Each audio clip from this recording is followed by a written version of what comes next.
Olá a todos, sejam bem-vindos a esta terceira e muito especial temporada do Gaia Talks, um podcast sobre desenvolvimento pessoal e histórias de vida que nos inspiram. Esta será uma temporada totalmente no feminino, onde temos o apoio aconchegante da Rituals Cosmetics. Sejam muito bem-vindos a esta jornada onde a saída é para dentro.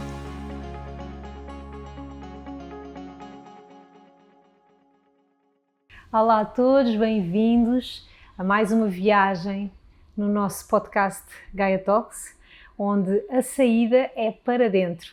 Um podcast que tem o apoio da Rituals e que hoje trago aqui comigo alguém que tem uma história de vida muito marcante, mas muito inspiradora também. Eu diria que a sua história ou a sua dor tem sido transformada em dom e tem vindo a inspirar e a ajudar muitas pessoas.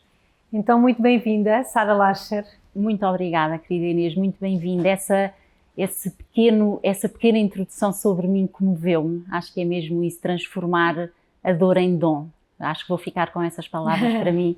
Portanto, muito obrigada pelo convite, que bom que é que viste em mim tudo isso e que me chamaste até aqui para poder partilhar com quem nos está a ouvir tudo aquilo que passei e como é que transmutei.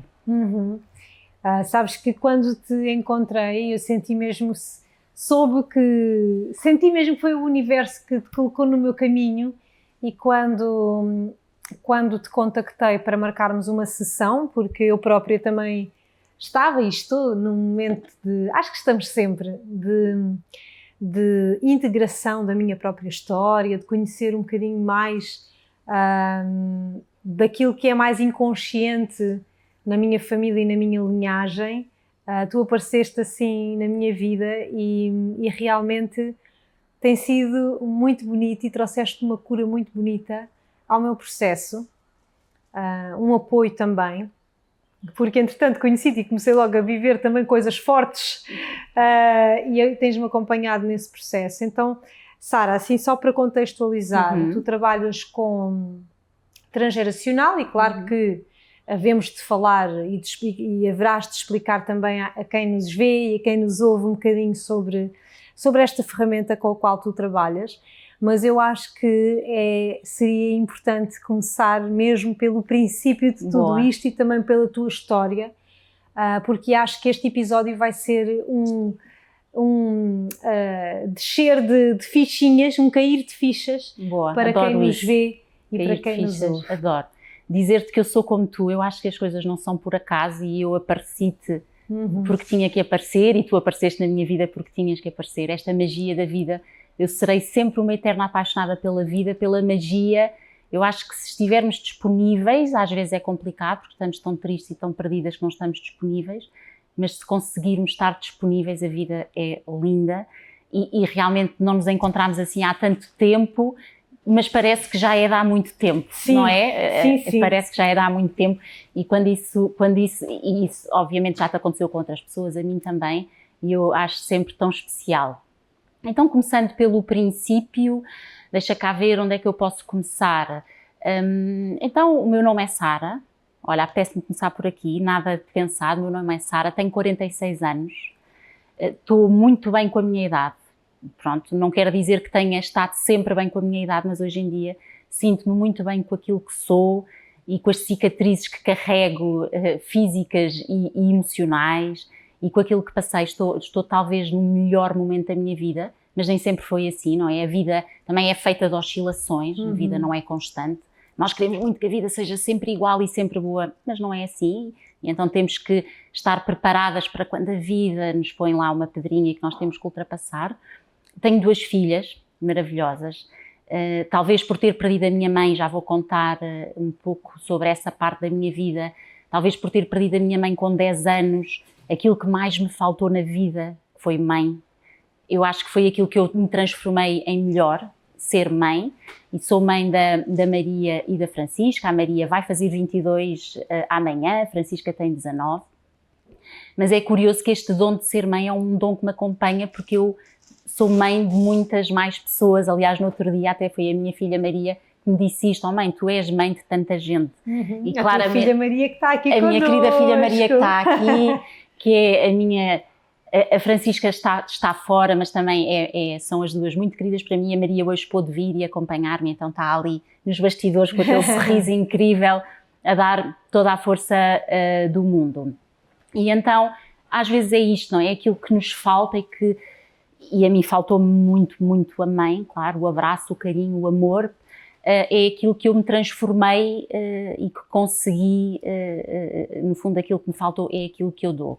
E então a minha história, portanto eu sou lisboeta, alfacinha, nascida em Lisboa, embora a minha família seja uma mescla de etnias, e isso é curioso, porque eu depois venho parar ao transgeracional, portanto na minha família há avô indiano, há bisavó espanhola, há familiares franceses, o Larcher são franceses, e, portanto, e portugueses, portanto há aqui um melting pot de muitas etnias e de muitas nacionalidades, e isso é interessante.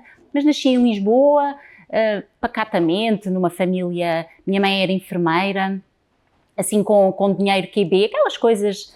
E tu perdes a tua mãe aos 10 anos num acidente? Num acidente de automóvel, exatamente, ou seja, ela ia de férias ali no instantinho, aquelas coisas, vou só ali passar, e não voltou mais, e isso foi um enorme choque para mim. E é aquelas coisas, aqueles sentimentos que nós temos. Eu lembro perfeitamente quando ela foi, eu senti que nunca mais a ia voltar a ver, sabes? E nunca mais esqueci essa sensação. E tens essa sensação? Tenho essa sensação guardada comigo, sim. Até me lembro onde é que foi, estávamos no elevador, ela levou-me à casa da minha tia e eu tive aquela sensação, eu nunca mais a vou voltar a ver, e pronto, fisicamente nunca mais a voltei a ver, embora a tenha sentido em presença a vida toda, mas não é a mesma coisa. Claro.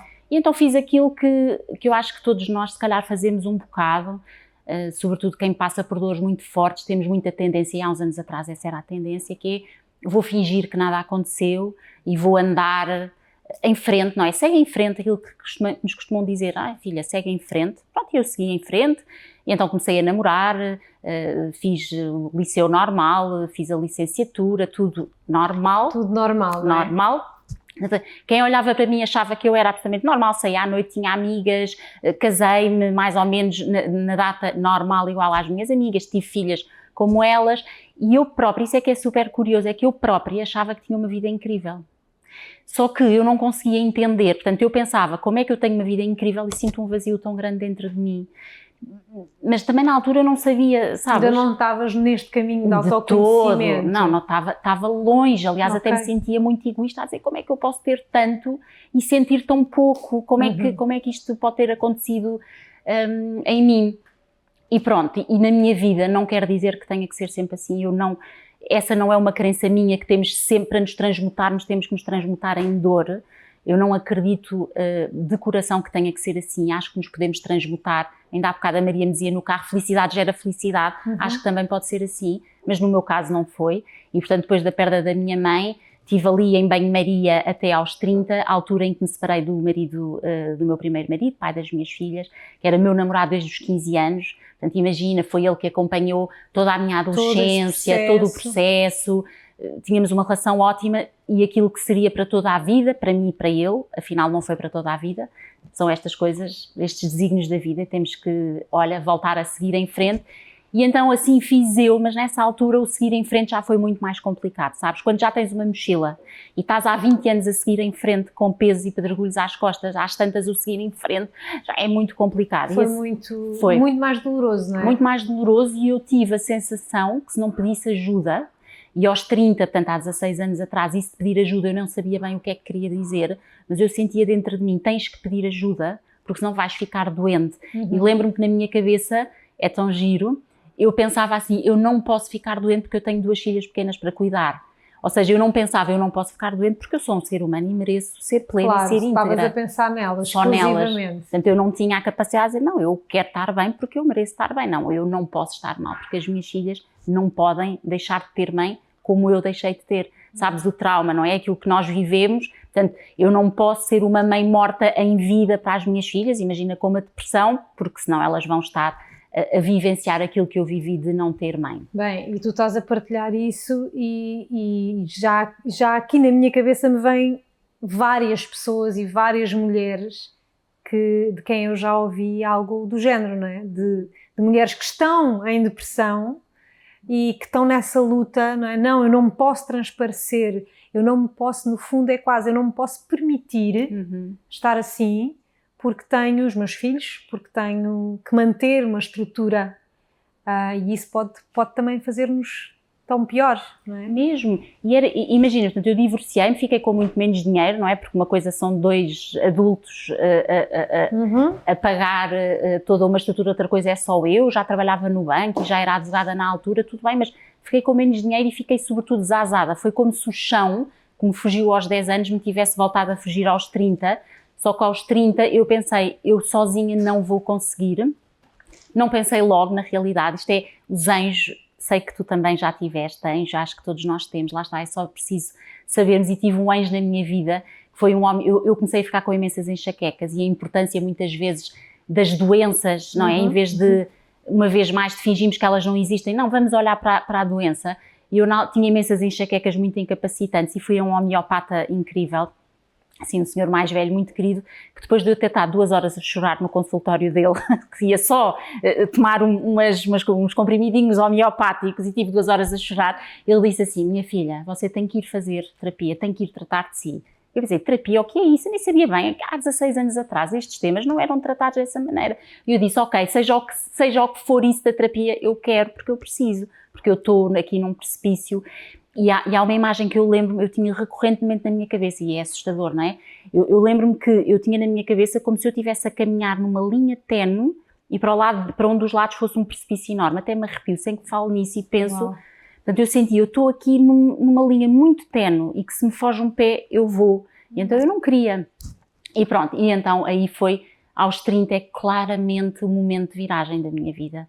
E é curioso, já viste uma vez mais como é que a dor transmutada pode se tornar em algo que te fortalece, não é?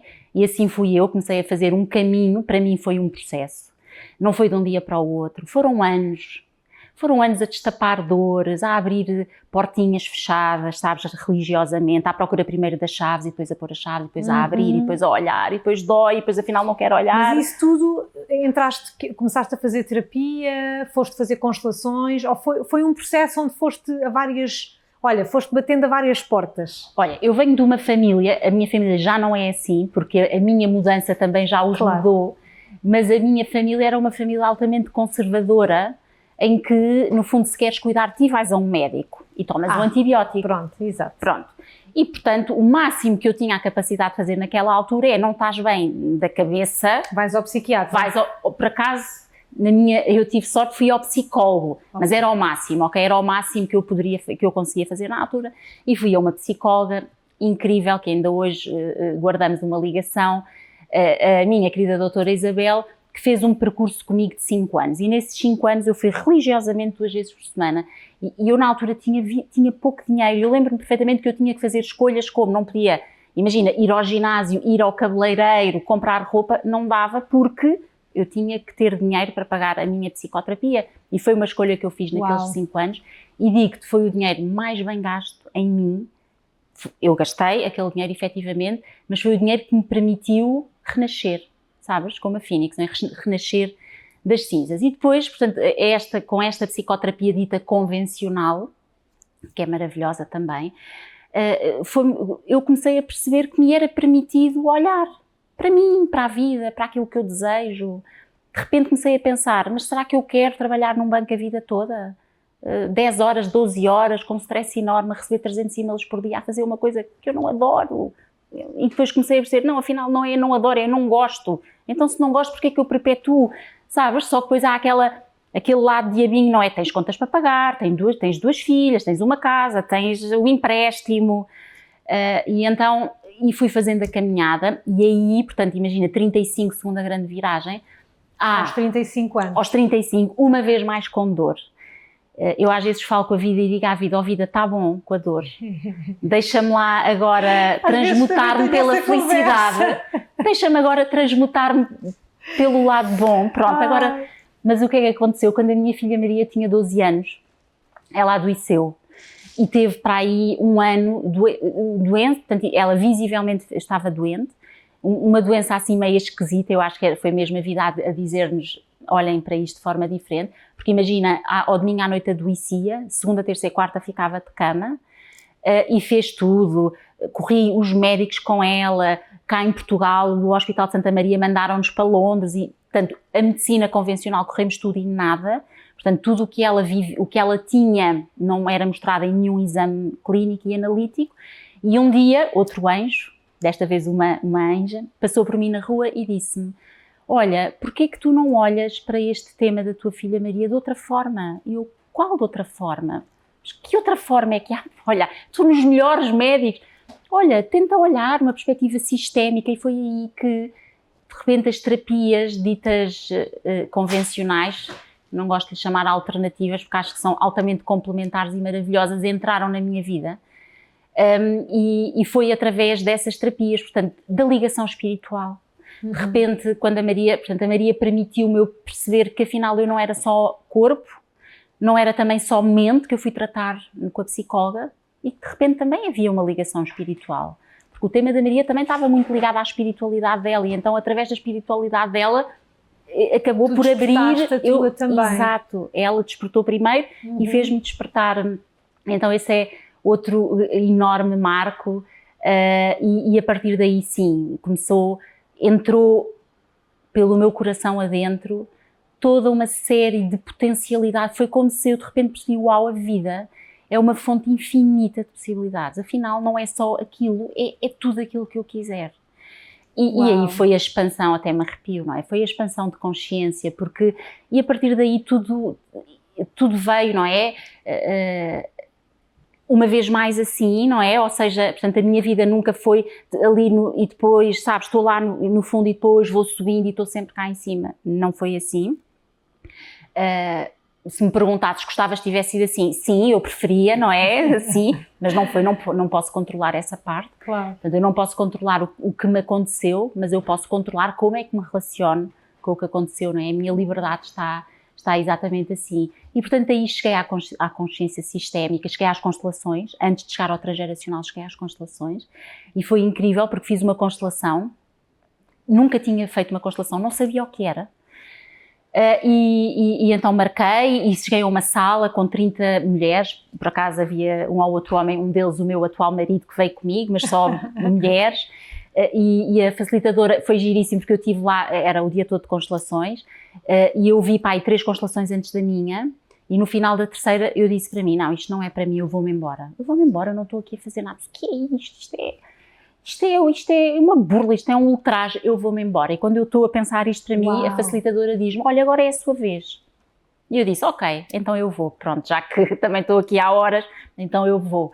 E fomos, e em 2 perguntas, portanto ela perguntou-me de que é que tem medo, o que é que vem aqui fazer, tratar deste tema de saúde da minha filha, de que é que tem medo, foi tão lindo, que a minha filha morra, eu já a chorar, e ela perguntou que outra vez na vida é que teve medo que alguém que lhe é querido morresse.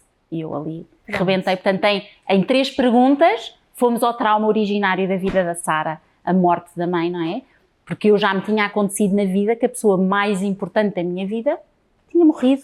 Portanto, eu sabia essa sensação de ficarmos completamente perdidas, não é? E de repente, ali numa constelação, eu vi toda a minha história, e a história da Maria, a história da minha mãe, sabes? E pela primeira vez eu tive consciência daquilo que eu já sabia, porque eu via, mas eu não sabia interpretar, porque eu via que a Maria era pesada tal como eu fui pesada e tal como a minha mãe foi pesada. Eu via, só que eu não sabia o que é que havia de fazer com aquilo. Claro. Sabes? Não tinha literacia emocional para conseguir dizer: ok, espera aí, deixa-me cá olhar para ele. Não fazia ideia, eu via, mas não sabia. Não sabias nomear, nem integrar aquilo, nada, não é? Tu apercebias-te, não é? Ao nível das sensações, mas não conseguias nomear. Mesmo, e sobretudo era tão evidente a diferença entre a minha filha Maria e da Francisca, a minha querida filha mais nova, e claramente a Maria mais velha. Nome Maria igual à minha mãe, que eu escolhi para honrar a minha mãe.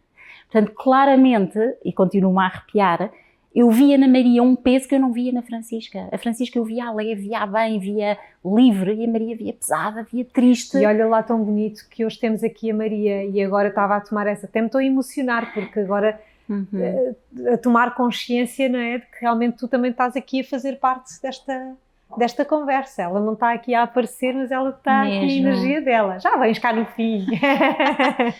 Mesmo. Mas é incrível, não é? Mesmo, e sabes que também entrando para o transgeracional, eu e a Maria fizemos muito aquilo que eu fiz com a minha mãe. Imagina, eu só sei ver isso hoje em dia, claro, não é? Eu era muito cuidadora da minha mãe. Porquê? Porque a minha mãe, tal como eu, perdeu o pai dela muito jovem, com a mesma idade que eu. Então imagina de onde é que isso já vem. Exato.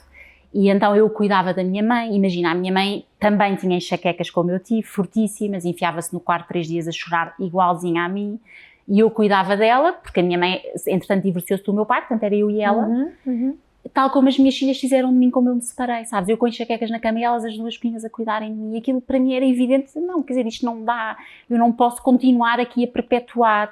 E esta chegada às constelações foi brutal na minha vida. Foi, não, afinal, eu posso olhar para isto de uma maneira diferente. Afinal, há mais mundo para além daquele que me ensinaram que havia. E eu posso ir agarrando, eu gosto imenso desta metáfora, desta imagem, imaginando que a minha vida foi um novelo de lã. Eu adoro. E a dada altura, aos 30, eu agarrei numa pontinha e ando há 16 anos a puxar. E às vezes ele emaranha-se e eu tenho que ir lá com imenso cuidado, tirar o nó e continuo a puxar. E às vezes volta-se a emaranhar e eu não consigo puxar e é mais, sabes, custou um bocadinho mais. Mas assim tem sido a minha vida, sabes? E era o que eu te dizia ao princípio, eu sou uma eterna apaixonada pela vida. Digo isto mesmo quando me aconteceram coisas muito dolorosas, eu continuei sempre apaixonada pela vida. Porque a vida tem esta magia linda, não é? A vida tem este encanto lindo, mesmo quando estamos muito tristes e mesmo quando nos acontecem desafios, que já aconteceu a tanta gente e a mim também. E, portanto, este encanto da vida, eu acho que vou levar até sempre. Provavelmente vou partir deste plano encantada pela vida e vou para o meu próximo projeto encantada pela vida, porque é este lado. E, portanto, cheguei às constelações familiares e depois, aí foi claramente, depois fiz o curso de constelações familiares durante 2 anos, adorei, sempre a par com o banco, e aí eu percebi, ok, isto é para mudar de vida. Só que eu agora não sou nada assim, mas na altura eu era muito organizada, metódica, bastante controladora, tinha que ter tudo controlado. Eu tinha uma folhinha de Excel, comecei a ter pai aos 35 anos, uma folhinha de Excel, onde eu tinha o meu planeamento de saída do banco, com todo o dinheiro que eu precisava ter, e sabes, tudo assim super controlado. Mas isso também é um super recurso, não é? Sim, comigo foi assim. Comigo agora as coisas são assim, de facto, e já podemos chegar lá, mas na altura não foram assim. E então comecei a estudar, sabes, eu sabia... Começaste a traçar um plano para voltar, para teres uma nova vida, para renasceres numa nova versão. Exato. Sem saber bem para onde é que ia, porque eu não sabia bem o que é que eu desejava da vida. Eu só sabia que não é aquilo eu não queria, isso eu sabia, mas eu não sabia então o que é que eu quero. Okay. E então fui deixando com o novelozinho, não é? Como eu fiz, fui puxando, fui deixando cá. E então cursos que me marcaram, as constelações familiares, sem dúvida. Fiz um curso lindo de 1 ano de desenvolvimento pessoal, do método Luizei, com 2 facilitadoras super queridas. Um grupinho muito pequenino, éramos 8 pessoas, durante 9 meses, foi um parto. Aquilo foi um parto. Lindo. Fizemos todas, éramos 7 mulheres e 1 homem, curiosamente, e foi muito impactante esse curso para mim. Depois fiz psicologia positiva na faculdade, também foi para mim importante porque se calhar ainda sou um bocadinho muito académica, e então poder ir para a faculdade e ver de repente na faculdade falar-se de espiritualidade, de felicidade, de meditação, de amor. Olha, era o que eu queria quando fui para a faculdade, quando fui para a psicologia e que não apanhei nada disso. Sim. Portanto, psicologia positiva também claramente, e pronto, e depois cheguei ao transgeracional. E aí sim foi a tua grande paixão também, porque te trouxe se calhar aquilo que tu precisavas para elaborar e integrar a tua história. Mesmo. Oh Inês, e queres saber outra coisa? É que eu voltei a chegar ao transgeracional em dor. Por isso é que eu te dizia que São as iniciações da vida. Mesmo, sim. Temos que passar por elas trazem-nos... tu falavas numa coisa que eu me identifico tanto, quando falaste da tua experiência aos 35. Eu há 2 anos, quando fiz 35, tive essa conversa com a vida, os 35 também foram super fortes para mim, e eu já a pedir à vida, por favor, menos intensidade. Mas só que a vida não me ouve muito. Porque volta e meia, lá estou eu novamente nos mergulhos e na intensidade. Mas às tantas, quando volto, não é? Quando lá estou, não tenho essa clareza. Mas quando volto, penso, pá, isto levou-me a lugares em mim tão profundos, onde eu conquistei algo. Uma aprendizagem também ela profunda, uma clareza muito mais profunda, um alinhamento ou realinhamento através desta morte renasci. Então eu acho que é isto, que a vida, eu já começo a acreditar que a vida é isto, não é? É estes constantes processos de morte e renascimento. E pronto, olha, de vez em quando lá faço os meus rezos,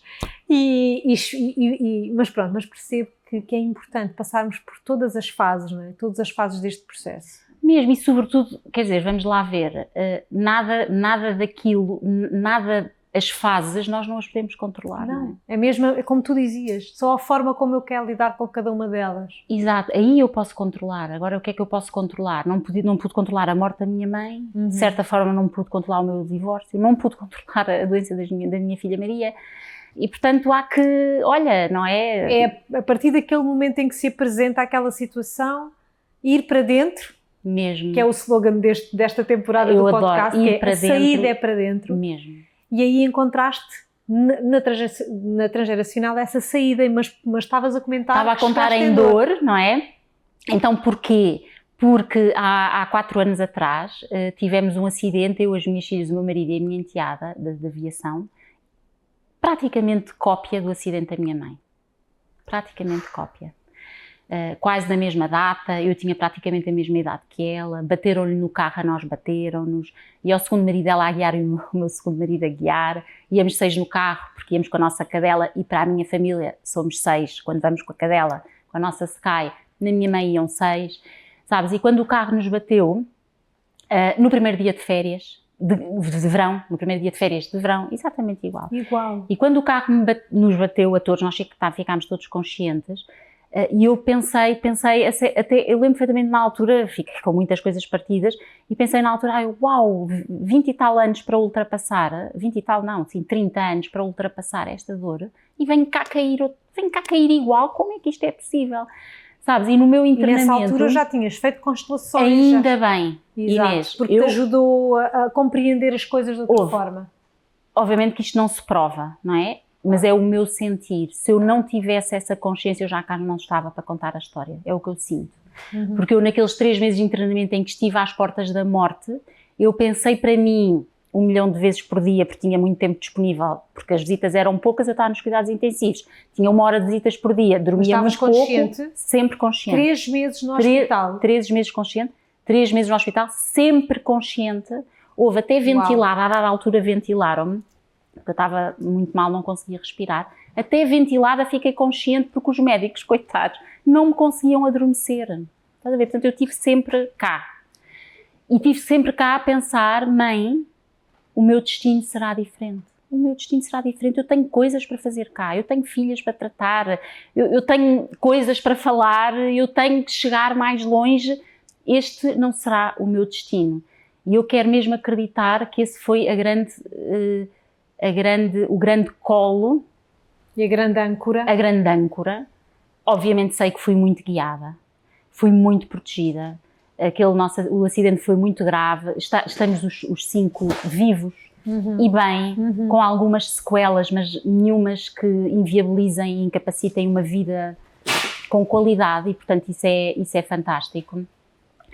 E fui muito abençoada, sei lá, por exemplo, para teres ideia.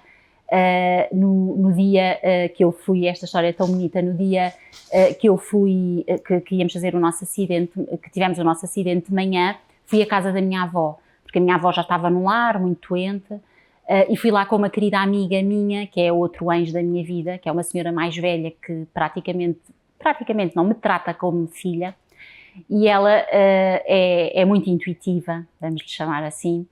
E então fomos à casa da minha avó e ela perguntou, porque ela é alfarrabista em Campo de Ourique, tem livros antigos, e ela foi avaliar a biblioteca da minha avó, a ver se seria interessante comprar qualquer coisa ou vender-se ou não. e perguntou-me assim, eu fui com ela e com o meu pai, e ela perguntou-me, já levaste coisas da tua avó para casa? E eu disse, já uma ou outra coisa, eu não sou muito ligada a coisas materiais, não me interessa muito levar nada em particular. E ela, olha, mas leva este quadro. E o quadro era assim, um quadro assim deste tamanho, de uma senhora a dançar o vira, e está escrito cá em baixo, mulher a dançar o vira.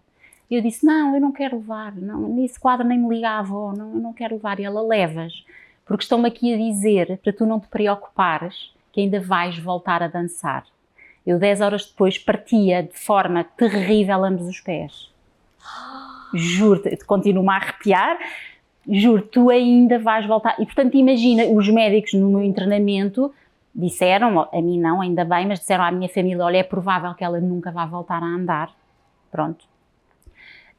Ou seja, essa senhora deu-te essa mensagem horas antes. 10 horas antes, a minha querida Crisálida, vê lá, deu-me essa mensagem, para até o que eu te digo, sou abençoada, não é? Porque esta mensagem acompanhou-me, não é? Acompanhou-me, porque quando a coisa se ia complicando, eu pensava na minha cabeça, não, eu ainda vou voltar a dançar.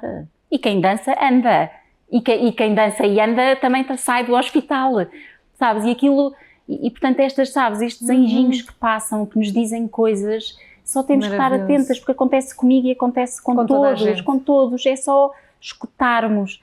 E foi giro, porque quando a Crisálida me disse isso, eu disse assim, ainda vou voltar a dançar. E ela disse, não sei, também não estou a perceber, mas levo ao quadro, eu levei, tenho lá em casa.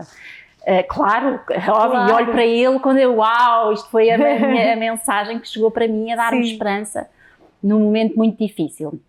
E então, imagina, eu tive um ano, portanto, fomos para casa, todos, e tivemos um ano muito debilitados, todos.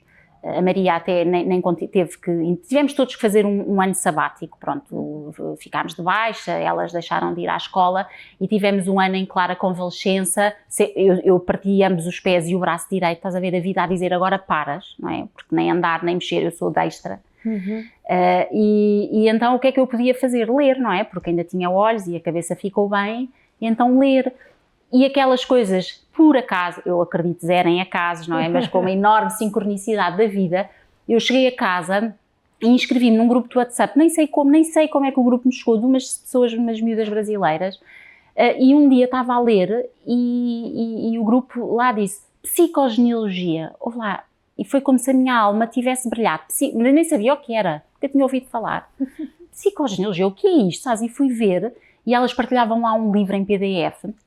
Eu pus-me a ler o livro, e pronto, e a partir daí foi um mergulho, porque foi ver, sabes? Foi tão incrível, dizer, uau! Foi ver tudo aquilo que eu vivi, desde pequenina com a minha mãe, que eu vivi com a minha filha Maria, que eu vivi no acidente. Depois, imagina, quando me comecei a restabelecer, fui para o café sozinha, ainda de muletas, acostar-me, eu vivo no primeiro andar sem elevador, portanto ir ao café cá em baixo era uma aventura, era toda uma aventura. E então lá fui eu ao café e levei um livrinho e fui comparar a minha história de vida com a história de vida da minha mãe e descobri que era igual. Minha mãe começou a namorar com o meu pai com a mesma idade que eu comecei a namorar com o meu primeiro marido, sendo que o meu pai e o meu primeiro marido são parecidíssimos de feitio, depois a separação, depois o casamento, o primeiro filho, o segundo filho, divórcio. Estavas a repetir, sem nunca ter tido consciência, nunca tive consciência há uns anos, sabes? E é isto o encanto da história da família, é que nós não sabemos. E só começas a saber quando vais olhar. Quando vais olhar. Até olhares não sabes. Sara, isso foi o que eu descobri contigo na sessão que nós fizemos, e eu depois disso, não é, percebi a importância que essa sessão que nós fizemos teve na minha vida, porque logo a seguir passei por uma situação traumática que tinha tudo a ver com, no meu caso, com a minha avó, de quem eu não tinha a consciência de ter uma lealdade tão grande com ela, porque às vezes não são as pessoas com quem tu tens as maiores afinidades e estamos ali, aquela minha avó não era de facto aquela avó que eu estou sempre, não sei o quê, a trocar miminhos e carinhos, mas era uma pessoa que está presente em mim celularmente e a um nível muito, muito inconsciente. E isto só para corroborar contigo, que nós às vezes não nos damos conta. Não damos. Porque está tudo a acontecer ao nível mais inconsciente e invisível. Mesmo. São as chamadas lealdades invisíveis, não é? Exatamente, mesmo, é isso. É porque as lealdades, aqui eu estou a falar muito da minha mãe e da minha filha, sim, do teu exemplo. Estamos muito ligadas, não é? Mãe e filhas. Mas o que mostra o transgeracional é que o que é o transgeracional? Então o que é que estes grandes mestres que têm 80 anos, mas se fores ver para trás, no outro dia eu estive a ler um livro do Thich Nhat Hanh, que é um monge que eu gosto muito, que morreu há pouco tempo e muito inspirador.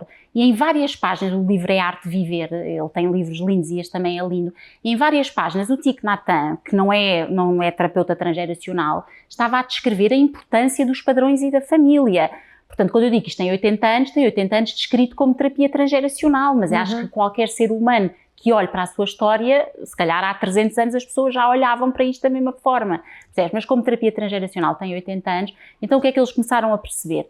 Aquilo que eu vejo todos os dias em consultas e que eu vi com a minha história, que é os padrões repetem-se. E o que é isto dos padrões? E podem-se repetir, imagina, eu posso estar a repetir um padrão de uma bisavó que nunca tenha conhecido. Exatamente. E isso é que é espetacular. Espetacular, às vezes as pessoas dizem, dá imenso medo. Eu acho que até é bonito, porque não é um destino, não é uma fatalidade. Nós podemos reverter e podemos fazer diferente. Desde que tomemos consciência. Claro. Sem tomar consciência não é possível. Não dá. E, portanto, o que é que o transgeracional faz? Duas grandes vertentes. Legados positivos. Olharmos para os legados positivos. Sei lá, imagina, no outro dia, olha, com uma fotografia, a minha filha Francisca tem os olhos verdes, eu tenho olhos azuis e a Maria também, a Francisca tem olhos verdes. A minha avó, querida do coração, tinha olhos verdes e eu sou parecidíssima com ela e a Francisca é muito parecida comigo. Já temos 3 gerações aqui. E no outro dia, numa fotografia, vi a avó da minha avó. Portanto, a avó da minha avó, a minha trisavó. A minha trisavó. Que tem olhos verdes, porque me disseram que estão assim clarinhos, já me tinham dito que tinha olhos verdes, e é igual à minha avó. Portanto, sabes, é tão bonito. E estas parecenças físicas. Honrar o legado positivo. Honrar, sabes? Eu fui dizer à Francisca, os teus olhos verdes já vêm lá atrás. E isso é bonito. E dizer, eu sou tão resiliente como o meu avô, ou eu sou tão determinado como o meu tio tal. Portanto, sabermos, sabes? E podermos honrar e podermos dizer que somos porque eles foram, porque é para esquecer, nós não somos um livro em branco quando nascemos, nós temos todo um legado, temos milhares para trás de nós. Portanto, grande parte de legados positivos, trabalhar nisso, que forças nos deixaram, o que é que eu faço para ultrapassar o que me acontece hoje e será que as forças que eu hoje utilizo são as forças que me vieram de trás e se forem acolher, integrar, honrar, dizer que bom, este sentimento de pertença, não é? Eu pertenço. E é importante tu estares a falar dos legados positivos, porque às vezes nós pensamos que o transgeracional, etc., que é só para trabalhar as coisas negativas. Mas eu acredito, como tu estás a dizer, que também para eu escrever a minha própria história e o meu próprio destino, é importante eu saber de onde é que eu venho e eu honrar o que veio antes de mim. Eu só consigo escrever uma nova história quando eu honro aquilo que já está antes de mim. Exatamente. Ou seja, só sou livre totalmente para escrever uma nova história quando faço esse trabalho, não é? E isso tem as coisas boas e tem as menos boas. Não é? Mesmo. Há tantos exercícios bonitos que podemos fazer, sei lá, há um exercício muito bonito que eu faço nos meus cursos que é o brasão de família, que é vamos ver que forças é que vieram da família do pai, que forças é que vieram da família da mãe, e depois vamos juntar aquilo tudo, é o nosso brasão, são as minhas forças. Eu já fiz na minha história pessoal algumas vezes e eu adoro pensar sobre isso, o que é que me veio de trás. A Maria, a minha filha, também já fez, também está a acabar psicologia, também estou transgeracional comigo, nada é por acaso, e é tão giro eu ver as minhas forças, o meu brasão e ver o dela, porque ela é a minha filha, e ver as diferenças e as semelhanças é muito giro. Portanto, a importância das forças, eu acho que legados positivos que passam dos nossos, vamos saber, vamos olhar, vamos honrar. Só que os legados positivos estamos nós super bem, não é? Porque esses não nos pesam na mochila. Claro. E por isso é que tantas vezes olhamos para o lado mais disfuncional daquilo que nos foi passado. E então o que é um trauma transgeracional? Sobretudo é um trauma escondido, é um trauma em dor, é um trauma, imagina, segredos de família, violências, problemas de herança, pessoas que morreram prematuramente, abortos provocados aos espontâneos, bebés que morreram muito jovens, porque são tudo temas de outras relações que não foram reconhecidos. Exato. Filhos fora do casamento. Exato. Na altura até ficava registado nas certidões filhos bastardos, estás a ver o peso disto, filho bastardo. Isto ficava no registro civil da pessoa para a vida toda. Aliás, a pessoa já partiu e hoje em dia nós ainda podemos ver isso registado nos registros. Então, são esses conteúdos psíquicos, esses conteúdos emocionais escondidos, dolorosos, pesados das famílias, que as famílias fazem, o que eu fiz quando perdi a minha mãe, enfiam debaixo dos tapetes, em gavetas, fecham, e acham que ao fazer isso não passa. A questão é que passa. Passa, okay? para as gerações seguintes. Para as gerações seguintes, até, no fundo, passa como, repetindo-se, até que alguém olhe para aquilo e que dê um novo significado, a tal palavra que eu adoro, que ressignifique. Porque enquanto isso não acontecer, é para esquecer, nós vamos repetir padrões. E às vezes dizem, mas não tens um bocado de medo, porque no fundo isto dá um bocado de medo. Imagina, as pessoas dizem, imagina, a minha bisavó teve cancro, a minha avó teve cancro, a minha mãe também, quer dizer que eu vou ter? Eu disse, não, calma, vamos lá ver. Há o livre-arbítrio, não é? Questões genéticas colocadas de lado, há o livre-arbítrio, mas mais vale olhares para isso, sobretudo se agora é óbvio para ti e de repente está à tua frente. Foi como aconteceu comigo no acidente, não é? A vida disse-me, tens que ir olhar, chega de não olhar, tens que ir olhar. Tens que olhar para essa dor. Tens que olhar para essa dor. E eu fui olhar, e a dor, basicamente, o que é que eu fui descobrindo na minha família? É que há um grande padrão de mães que perdem as filhas e filhas que perdem as mães. De alguma forma, ou morte, ou porque de certa forma são impedidas de estar com as filhas, não só morte, mas sabes, há muito este tema ligado à maternidade. Aliás, as minhas filhas foram ambas prematuras. A Maria, que aqui está, nasceu com 1,5 kg, portanto estás a ver, e eu fiquei a morrer nos 2 pós-partos, olha a dor na minha vida outra vez, claramente aqui a maternidade, ou seja, como se eu não... o feminino, não é? O tema. O feminino, as mães e filhas sempre com... Por isso é que foste tu que me apareceste. Tinha que ser contigo que eu tinha que fazer este processo. Claro. Do feminino e das mulheres da família, etc. E vê lá o meu grande dom, como a Maria dizia, mãe, és mãe de tanta gente. Estás a ver, o tema da maternidade está em mim. Está em mim, e eu digo às minhas filhas, e conversamos muito sobre isso, elas também têm que fazer um trabalho com elas, de olhar para este lado da maternidade. Porque se perguntares à Maria e à Francisca sobre se veem a maternidade um local seguro, se calhar elas dizem que não é? A mãe teve a morrer. A minha mãe perdeu o meu irmão antes de mim, a minha mãe perdeu no parto. Portanto, o meu irmão era um bebê completamente saudável e morreu no parto. Portanto, aqui no meu sistema familiar há este medo ligado à maternidade. Portanto, há que olhar, sabes? Não há que ter medo, há que olhar.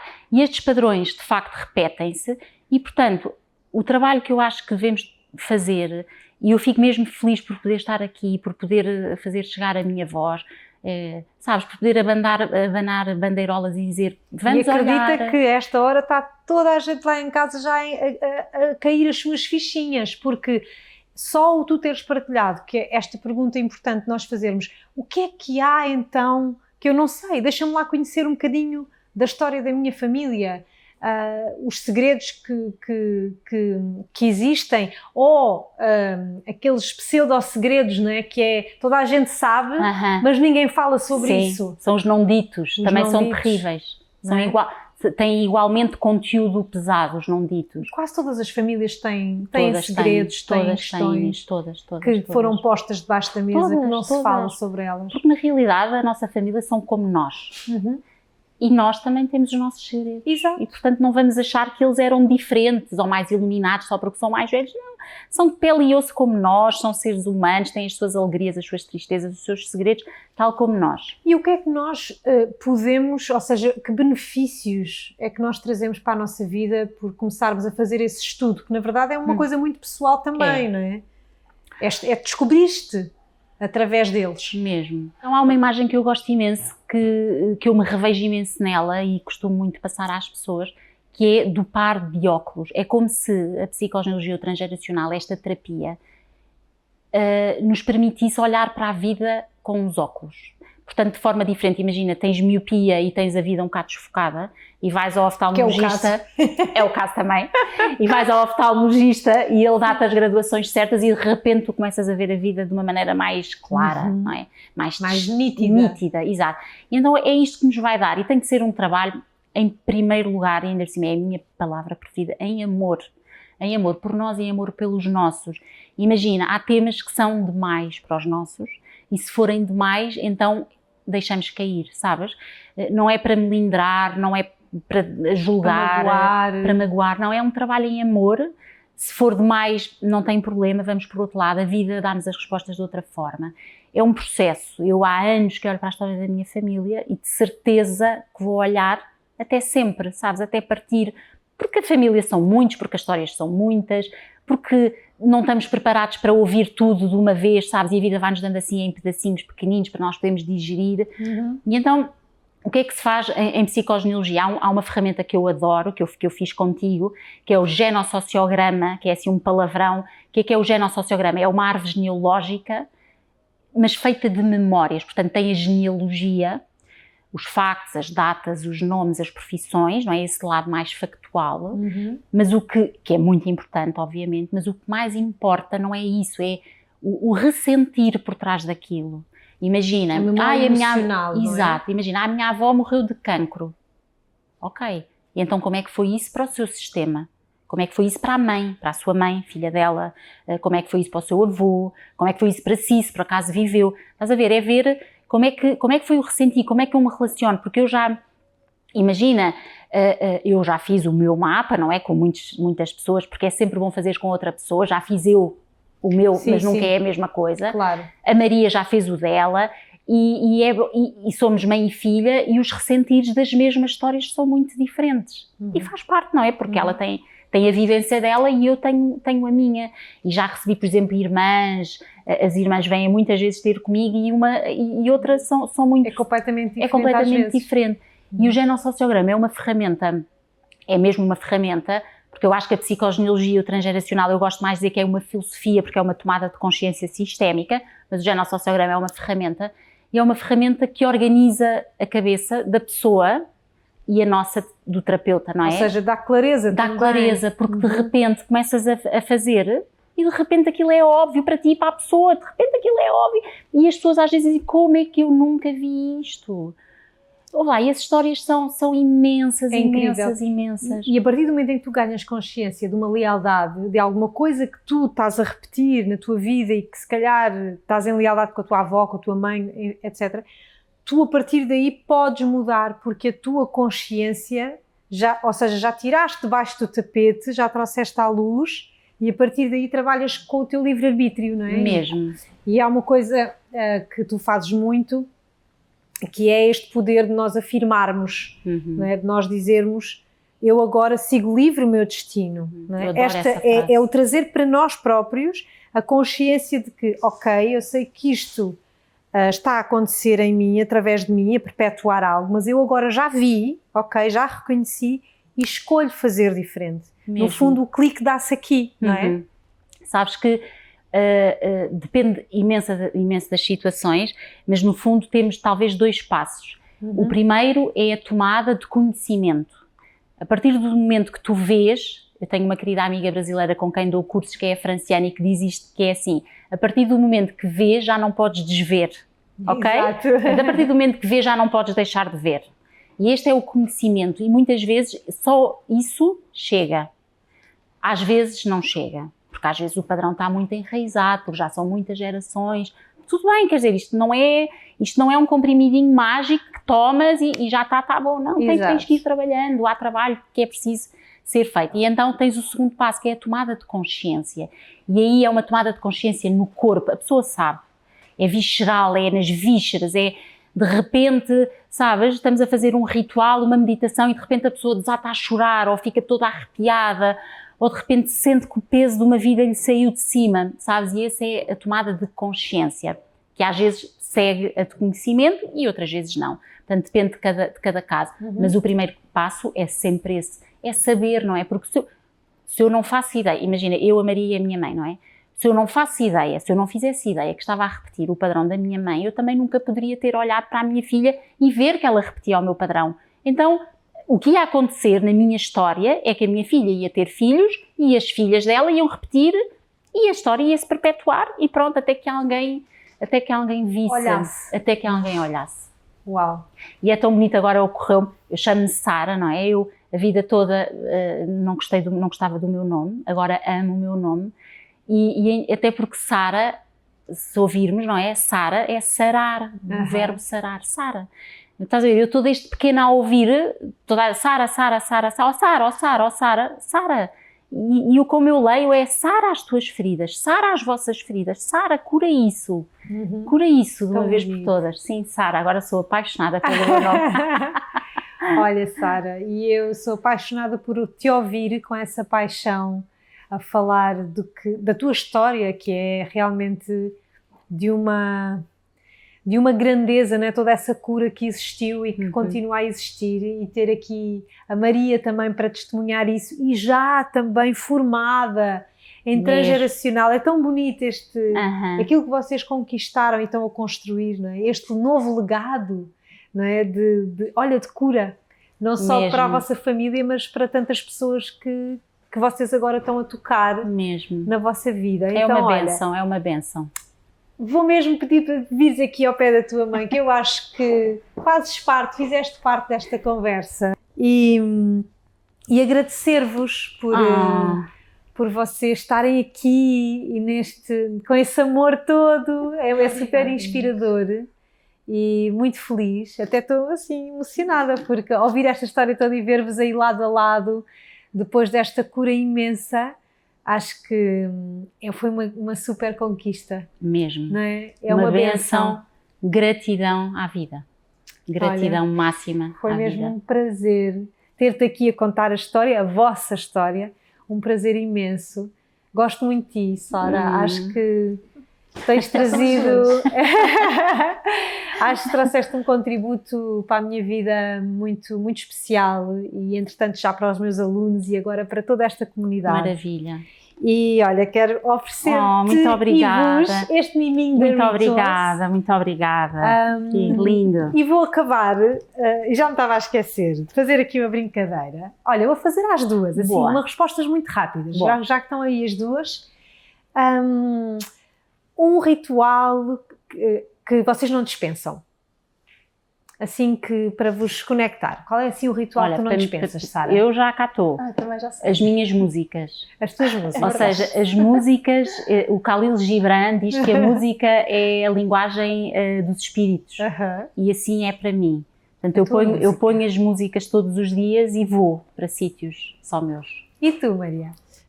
Então, o meu ritual não é um ritual fácil, mas é um ritual que eu sinto que é muito poderoso. Olhar-me no espelho, olhar-me nos olhos no espelho. Ok. Sim. E acolher tudo o que vem, porque às vezes vêm coisas boas e às vezes vêm coisas menos boas. Uau, olha a maturidade dela.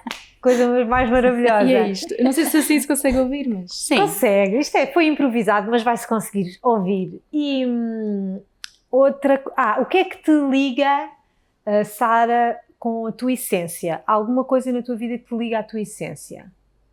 O que é que mais alguma te liga? Coisa? O que é que te liga mais à tua essência? Sei lá, natureza, tuas filhas, o que é que te conecta, o que é que tu sentes então, mais pronto, te conecta com a mal tua tu disseste essência? isso, eu lembrei-me logo de uma coisa, portanto é o que eu vou responder, é o amor. Mas o amor com... A Maria está-se a rir, mas é o amor com letra grande, não é só o amor das pessoas, sabes, é o amor da terra, do meu país, olha, do hospital que me acolheu, teu, quem está aqui, da vida, meu, de mim, para mim é o amor. E tu, Maria? Põe o micro aí ao pé de ti. Sim? Sim.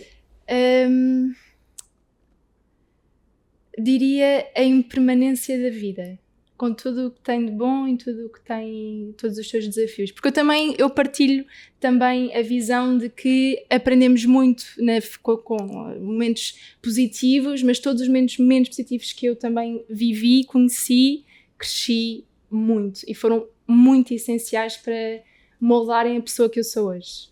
Ok. Uma pessoa que te inspira, a cada uma.